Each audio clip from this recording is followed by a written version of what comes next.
Eh bien, je suis venu d'abord faire honneur à un jeune frère qui assume à notre satisfaction à tous ses responsabilités à la tête de ce grand ministère dont dépend l'avenir de notre pays et porter à sa connaissance un certain nombre de préoccupations qui ont trait au fonctionnement du secteur dont il a la charge dans la province du Sankuru, dont je suis le doyen des députés nationaux, et particulièrement dans le territoire de l'Odja, dont je suis l'élu. Nous avons échangé à ce sujet-là. Il m'a donné un certain nombre d'informations que je vais relayer à mes électeurs à la base, et je pense qu'ils seront satisfaits parce que je leur réserve la primeur des réponses que M. le ministre a bien voulu me donner, et je pense que c'est tout à l'honneur de ce grand ministère qu'il dirige aujourd'hui, et je ne peux que vous dire toute ma satisfaction à la suite de cette rencontre que nous venons d'avoir.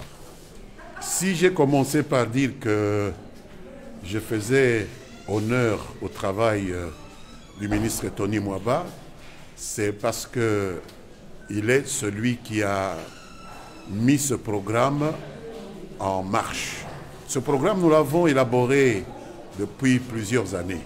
À l'époque où moi j'étais encore membre du gouvernement, nous n'avons jamais été en mesure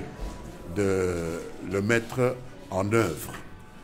Aujourd'hui, nous voyons les résultats de ce programme tel qu'il se déroule sur terrain. Et chez moi, il y a des centaines de milliers d'enfants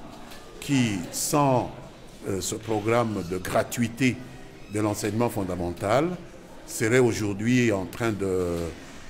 jouer à la margelle ou de se apprêter à rejoindre des groupes plus ou moins marginaux, mais qui sont sur le banc de l'école, au point qu'il se pose de sérieux problèmes d'infrastructure pour encadrer, abriter ce trop-plein d'enfants, ce qui est une très bonne chose pour un pays comme celui-ci, qui est un pays à très grande majorité composé de jeunes et de très jeunes, voire même d'adolescents.